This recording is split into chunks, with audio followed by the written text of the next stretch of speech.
Greetings, everyone. Welcome to Topic UFO. I'm your host, Rick Schooler. Tonight we have a very special guest that will be joining us, Mr. David Stinnett. Just a ton of background, so it should be a very interesting, if not informative, conversation. Before we bring David out, I'd like to make a quick announcement, if I may, for the 10th annual UFO Film Festival, which is going to be at the El Morro Theater in Gallup, New Mexico. One of our past guests, Harry Drew, will be there in person and in video, speaking about the UFO crashes at Kingman, Arizona. And they'll also have people there talking about UFOs over native lands and the Phoenix Lights and Roswell. It's going to be on Friday and Saturday evenings from 5 p.m. to 11 p.m. each night, October 18th and 19th, 2013.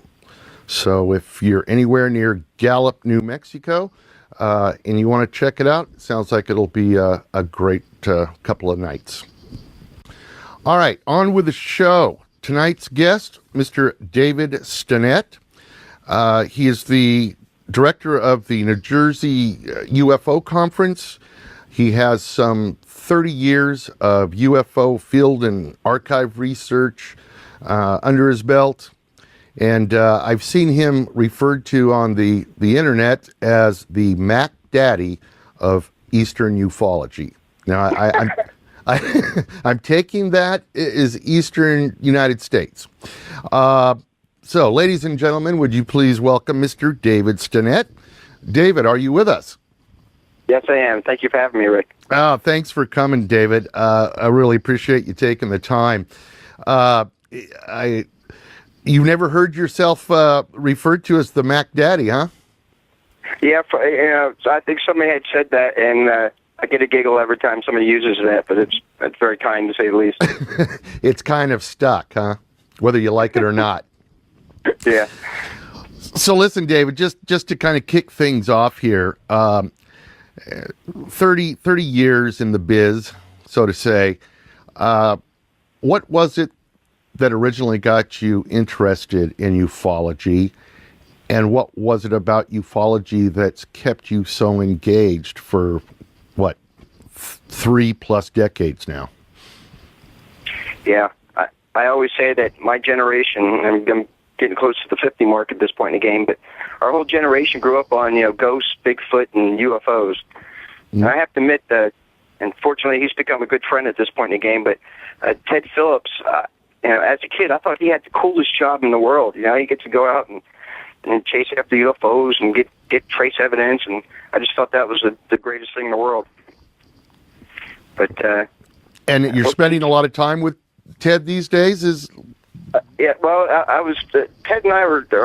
He knows when it gets quiet on the east, I start climbing the walls, so he'll throw me some new case that somebody threw at him, and he's having his knees done. He's having some knee surgery, so he's kind of out of place. So I throw him some crazy stuff, and he's it's a fun friendship. Let's put it that way.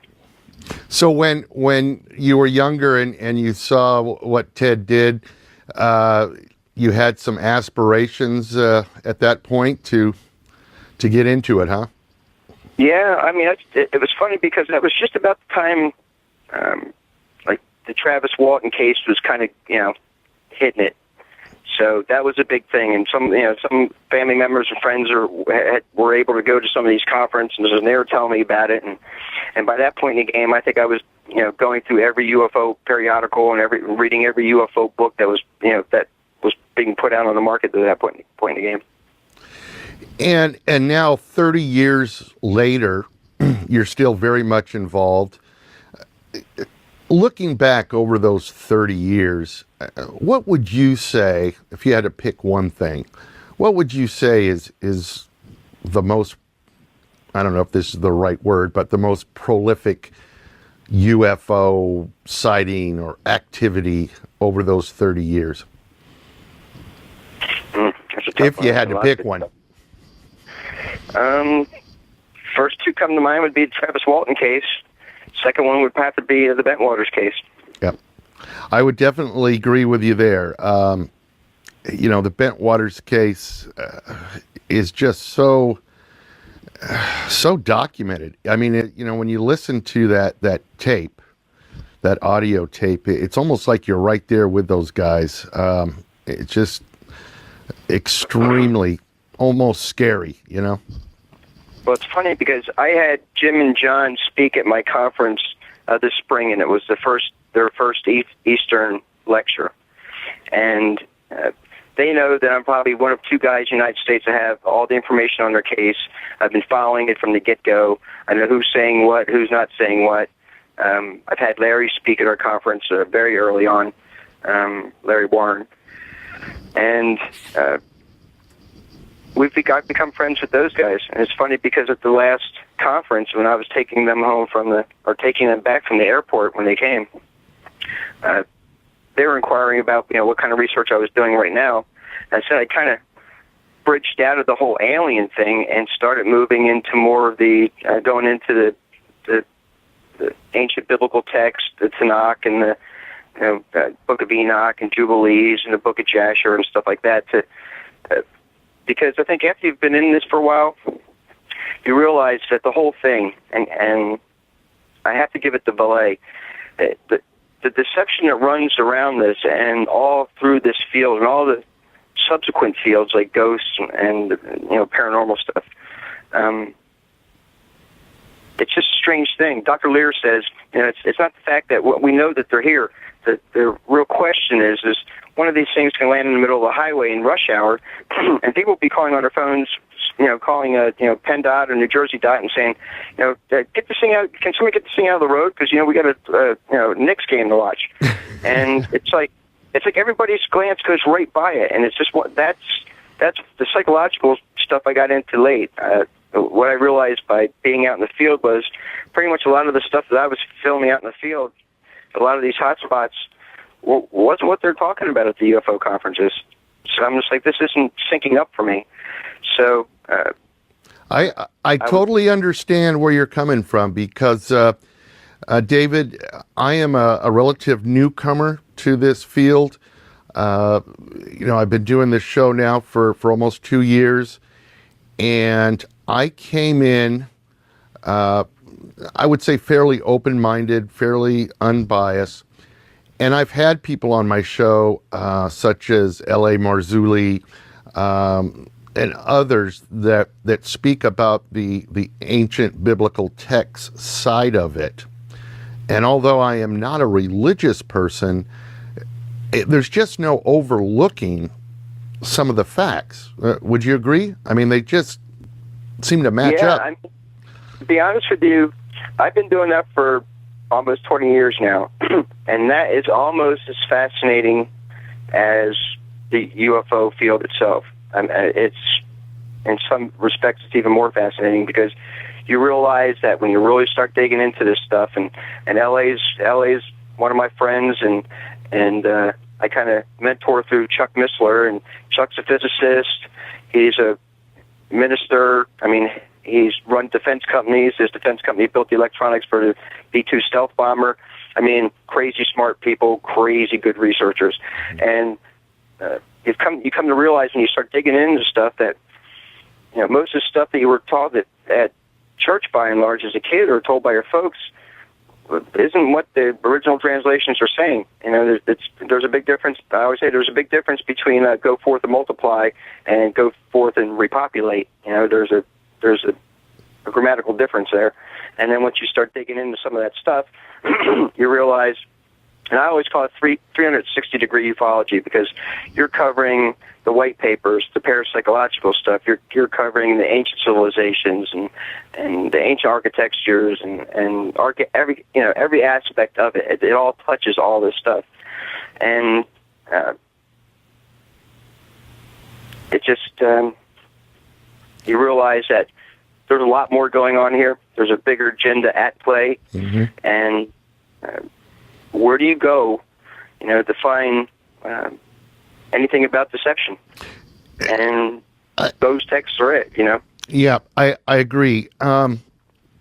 It did not take me too long after becoming interested in the subject to basically, answer the question, do these things exist? Well, I just think there's just so much overwhelming evidence that is not even a question anymore. The question then becomes, who's behind them? Why are they here? And that's when you start looking into this ancient text, and you start seeing the hooks and links into that. You had mentioned.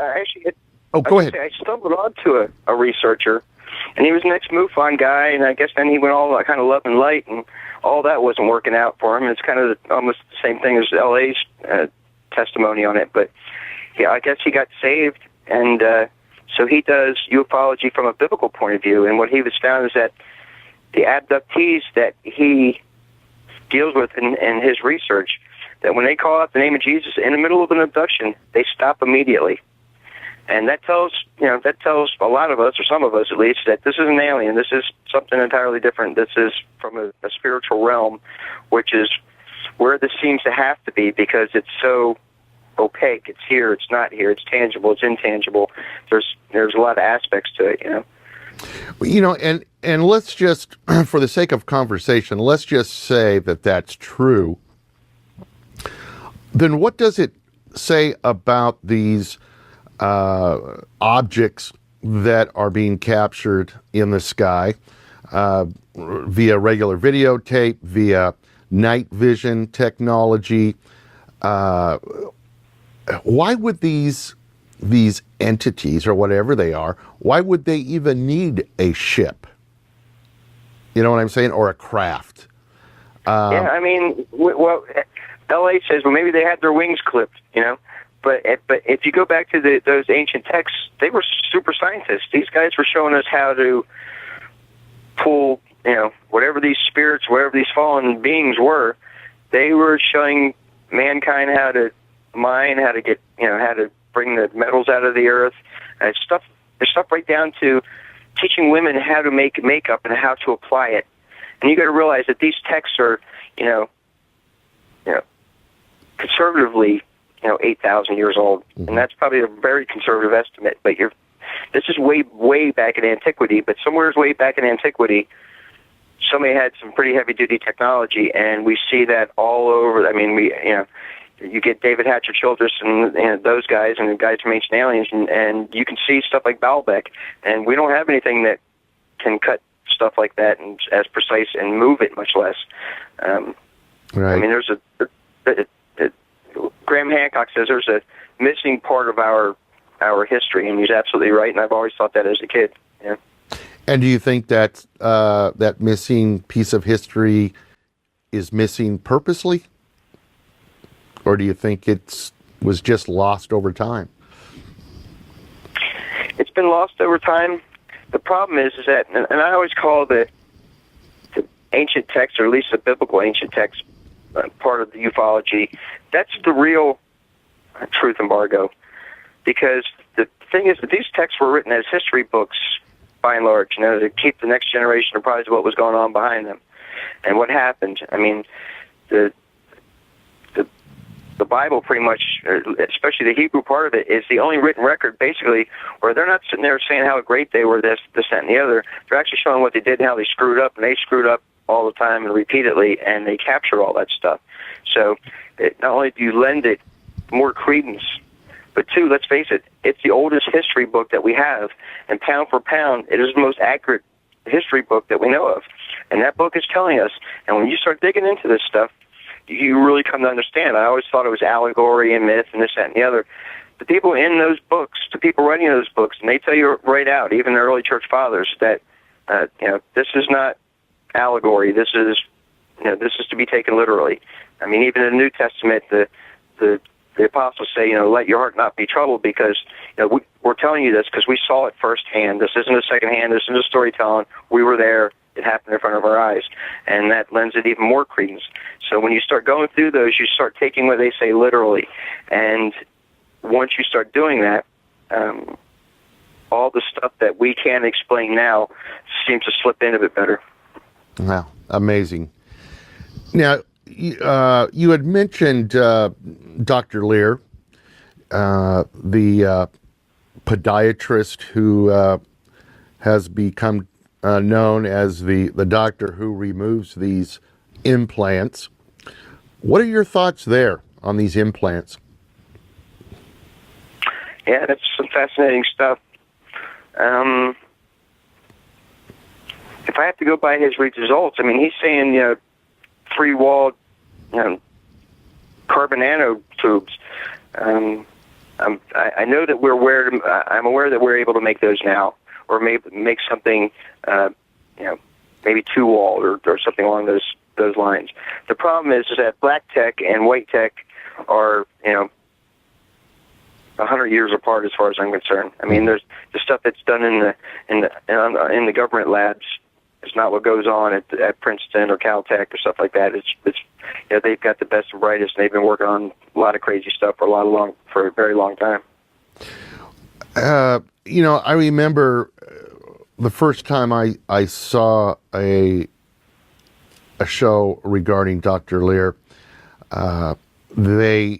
They showed that they were able to measure a certain frequency that these implants were emitting until they were removed, and then the frequency would stop. Do you think, what are your thoughts on that, David? Do you think that's some type of communication link to some other intelligence? It's possible, Rick. The thing that you have to, really have to be leery in this field, and the doctor is a surgeon. I'm not sure if he was a research doctor, because a research doctor does things different than what a surgeon. Surgeons already has learned his skill and learning more surgical type skills. Lab work is an entirely different situation. I don't know what the methodology was.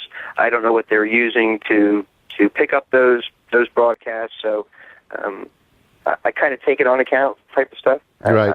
I'm not going to dog it. I'm not going to, give it accolades, because I don't know the particular procedures that were used, and how what kind of methodology you use is crucial in a lot of this stuff.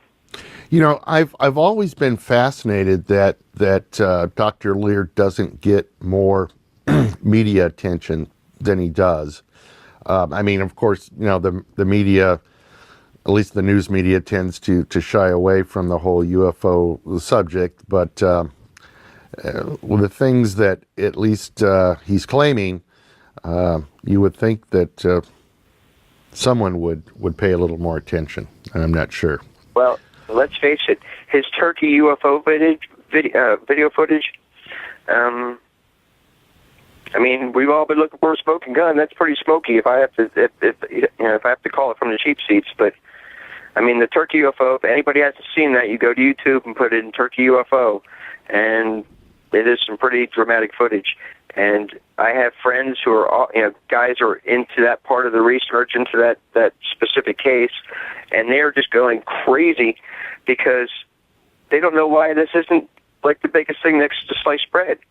And George Filer is friends with Dr. Lear, and we all talk and stuff like that. And they're like, we know people, talk to them. I'm just like, you don't understand, guys. They already know it. We've been looking at that case for a long time. I'm just like, what you guys don't understand is, we understand where you're coming from, because we've all been there. Every UFO researcher, anomaly researcher, runs into the frustration wall, and you either press through that wall or you just walk away from it, because proper reason and rationale just don't fit into this, because you're like, how come nobody's making it? How come nobody's seeing what we're seeing and making a big deal about it? And I try to tell those guys, I try to kind of mentor them a little bit. I'm just like, it's not the fact that, we know they're there, guys. It's the fact that what we're wondering is basically what you're wondering, but we're actually looking into the psychological, whatever other aspects of the fact that how come people aren't paying attention to this? It's the same analogy as them landing in the middle of the highway on rush hour. It's right there for everybody to see, but nobody seems to care about it. I can't agree with you more, and it is very frustrating. Or with Stephen Greer stuff, people get all fired up about Stephen Greer stuff and say, guys like us who've been in it a long time, it's seen guys like him come and go, and we can pretty much tell you exactly how it's going to go. And it's pretty much gone exactly the way we thought it was. So. Speaking of Dr. Greer, the little entity that was released, or the photos, the X-rays, what have you, that were released. What are your thoughts on that?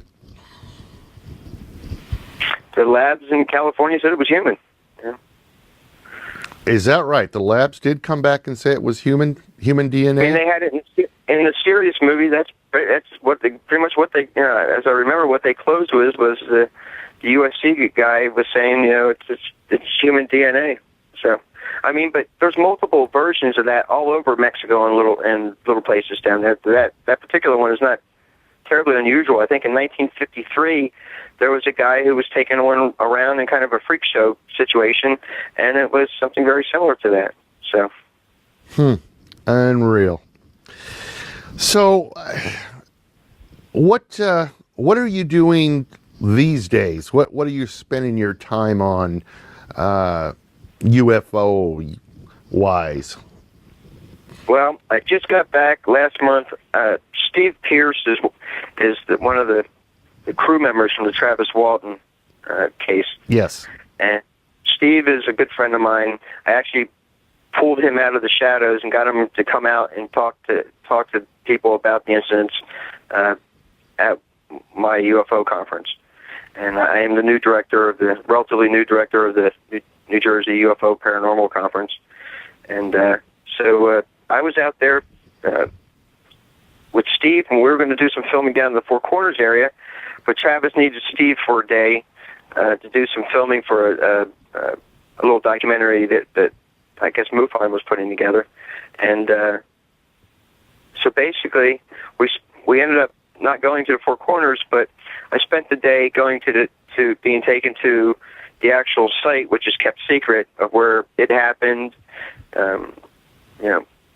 Had Travis talk about the trees, the accelerated growth on the tree rings, and basically we went from there to the initial phone booths where the guys called, to the phone booths where Travis called when she was returned. We went to the county seat where they took the polygraph test, and basically I interviewed them through the whole process.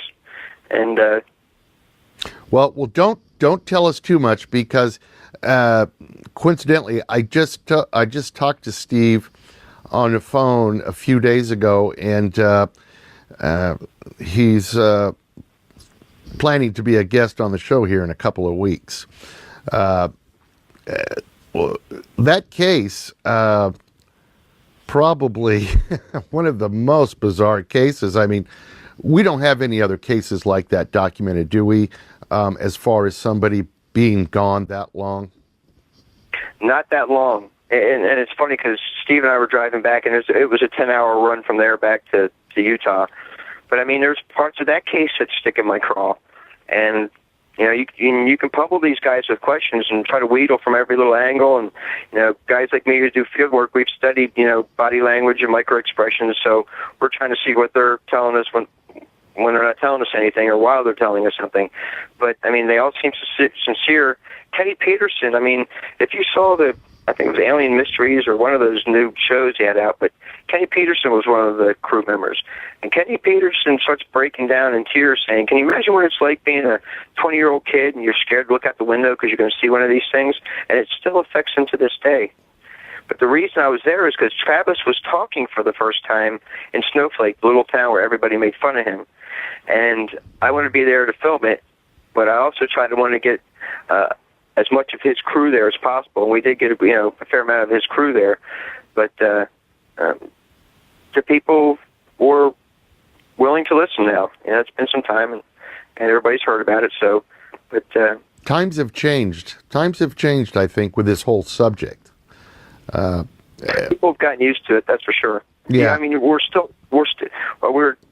I was clowning around with Ted or somebody the other night, and I go, it's funny because when I'm at like a corporate dinner, the conversation will be quiet, and somebody say, "Hey, Dave's the UFO researcher," and everybody will joke, and you get the tinfoil hat laughs, and everybody has a good joke on you.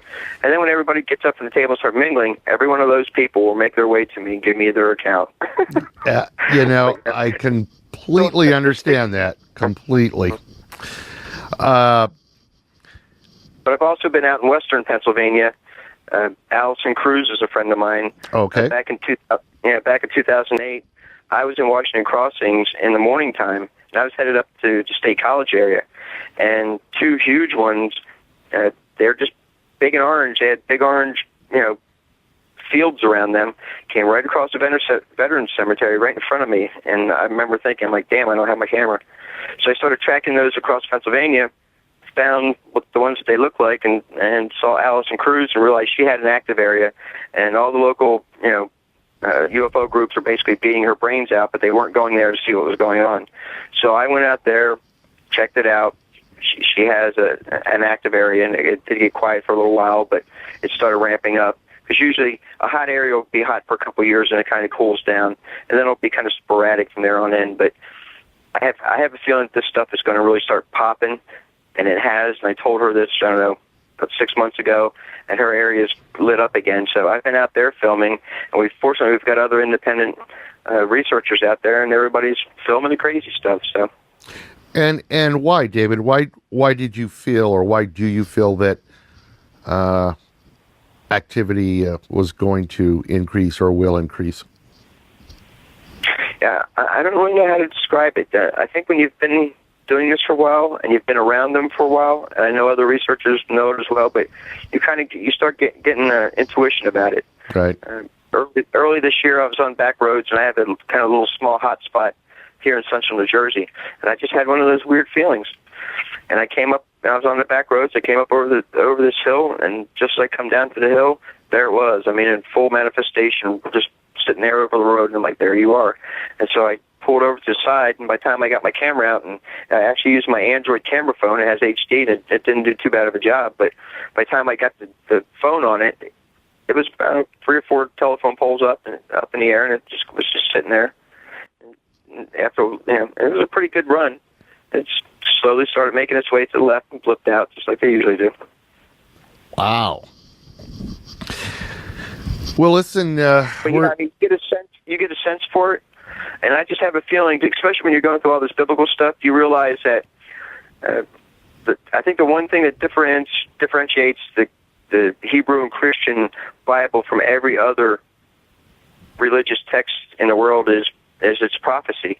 And people talk about Casey and this person and that person. The problem is most of everybody's predictions, including Nostradamus', not only are they vague, but they're usually wrong, and people are trying to fit things into things. Biblical prophecy isn't like that. It's 100% correct. It's very specific. It's crazy specific. It's name, what's happening, what's going on, where specific.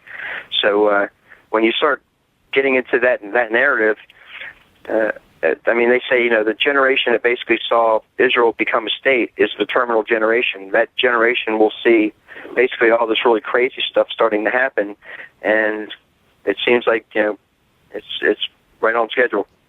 Yeah. It is an amazing topic. That is no doubt there. David, with so much experience and years in this field, what would you say to a newcomer, to a newbie in the field? Is there any advice you would give someone who is just starting off looking into this field? Well, the one thing I'd have to say is that you have the UFO crowd, the people in the field, they're a pretty heady group. I mean, they're They're a smart bunch. But ufology isn't just romantic, ooh ah, and you're on this stuff all the time. It's like watching paint dry most of the time. You have to go to the active areas. You have to go to spots that are active. You have to have good equipment. Second or third generation night vision scopes attached to a JVC camera. One of those little handy cams will do. I mean, the handy cam will do what you need to do as far as getting good zoom on it. But when you get the second or third generation night scopes and you pair that stuff up, you also come to realize that a lot of this stuff is floating around up there. You can't see with your eyes. Right. And I was up with Allison, 3 weeks ago with Ken Hurt, another UFO researcher, and Allison would basically key us in using the third generation scope, saying, here's one over here, and you couldn't see it with your eye, but you could see it through the scope, and then we'd take our tripods and get our cameras on top of that, and then, we'd pick it up. As a matter of fact, it's funny because you even have helicopters flying around the area, and we film the helicopters because, you'll get the MUFON or UFO groups and say, oh, you guys are videoing helicopters. One, third generation or second generation night vision, second generation, you can't mistake it for anything other than a helicopter. Third generation, you can read the numbers off of it. But what a lot of those guys don't know is that the friction on the blades around the helicopter leaves a halo that you can't miss because it leaves a big bright ring around it, so you generally can't miss that stuff. One. But, you have to be patient, You have to be patient, and when you're really into your research and you're doing a lot of reading, a lot of studying, you're in the field, you get what we call synchronicity fits, where things are kind of popping synchronicity-wise, by the moment. And it's funny because when Jim and John Burroughs from the Rendlesham Forest, when I was taking them back and explaining my research, John was having one of those fits, and he didn't know what was going on because he had been experiencing it. And, they basically told me that they were here to talk specifically to me.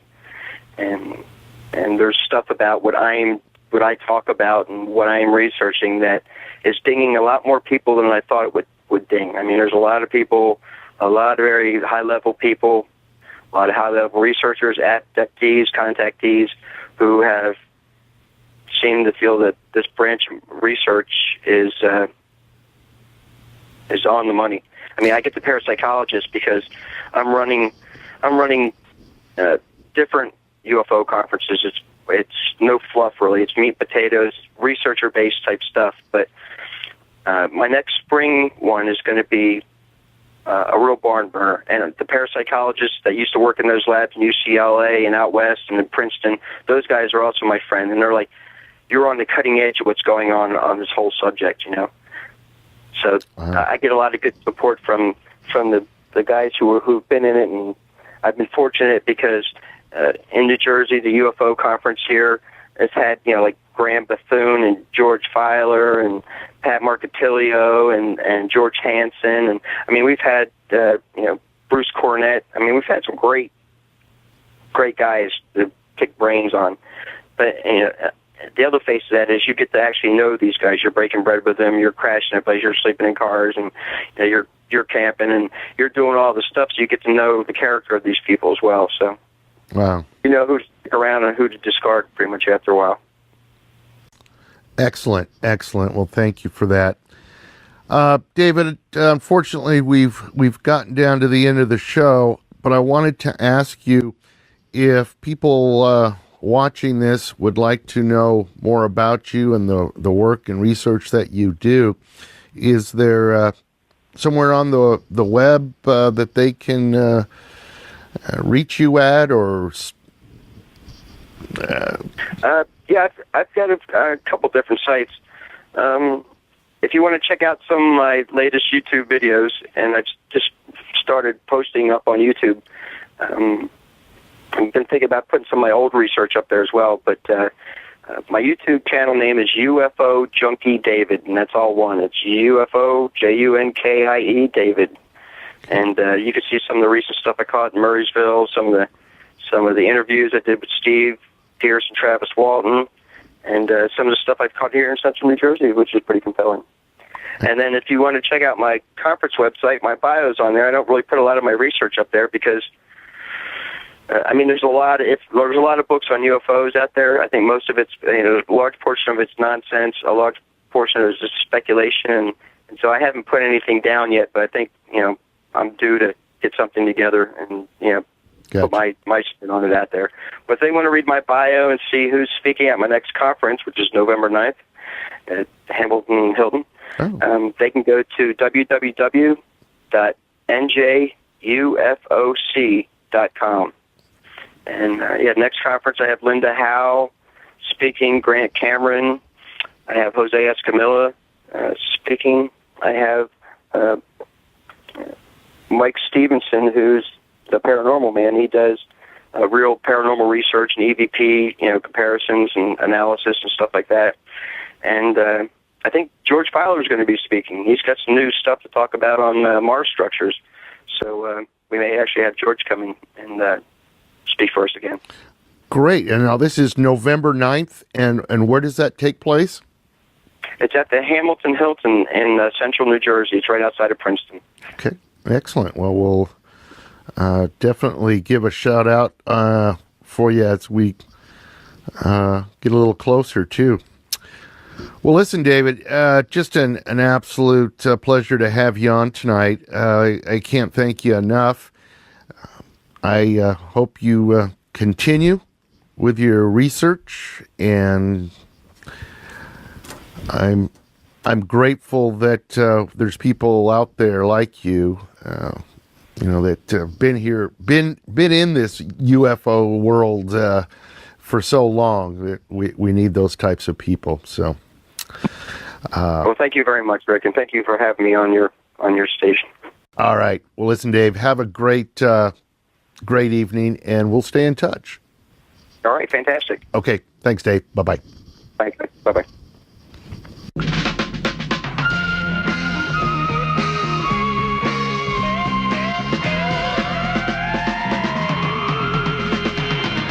Open the door, you'll find the secret.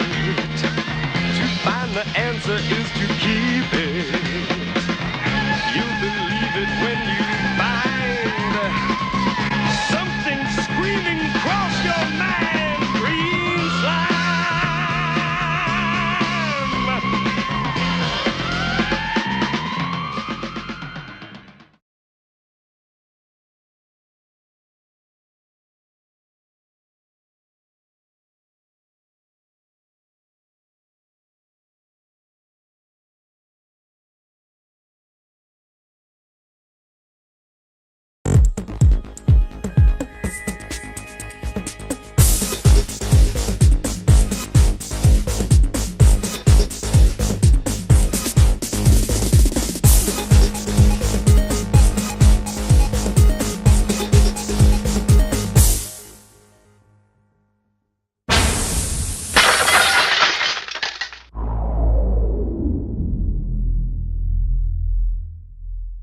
Greetings, everyone. Welcome to Topic UFO. I'm your host, Rick Schooler. Tonight we have a very special guest that will be joining us, Mr. David, as the Mac Daddy of Eastern Ufology. Now, I'm taking that as Eastern United States. So, ladies and gentlemen, would you please welcome Mr. David Stinnett. David, are you with us? Yes, I am. Thank you for having me, Rick. Thanks for coming, David. I really appreciate you taking the time. You never heard yourself referred to as the Mac Daddy, huh? Yeah, I think somebody had said that, and I get a giggle every time somebody uses that, but it's very kind to say the least. It's kind of stuck, huh? Whether you like it or not. Yeah. So listen, David, just to kind of kick things off here, 30 years in the biz, native lands, and the Phoenix Lights and Roswell. It's going to be on Friday and Saturday evenings from 5 p.m. to 11 p.m. each night, October 18th and 19th, 2013. So if you're anywhere near Gallup, New Mexico, and you want to check it out, it sounds like it'll be a great couple of nights. All right, on with the show. Tonight's guest, Mr. David Stinnett. He is the director of the New Jersey UFO Conference. He has some 30 years of UFO field and archive research under his belt. And I've seen him referred to on the internet, so to say. What was it that originally got you interested in ufology? And what was it about ufology that's kept you so engaged for, what, 3+ decades now? Yeah, I always say that my generation, I'm getting close to the 50 mark at this point in the game, but our whole generation grew up on, ghosts, Bigfoot, and UFOs. And I have to admit that, and fortunately he's become a good friend at this point in the game, but Ted Phillips, as a kid, I thought he had the coolest job in the world. He gets to go out and chase after UFOs and get trace evidence, and I just thought that was the greatest thing in the world. But and you're spending a lot of time with Ted these days, yeah, well, David Stinnett. Just a ton of background, so it should be a very interesting, if not informative, conversation. Before we bring David out, I'd like to make a quick announcement, if I may, for the 10th annual UFO Film Festival, which is going to be at the El Morro Theater in Gallup, New Mexico. One of our past guests, Harry Drew, will be there in person and in video, speaking about the UFO crashes at Kingman, Arizona. And they'll also have people there talking about UFOs over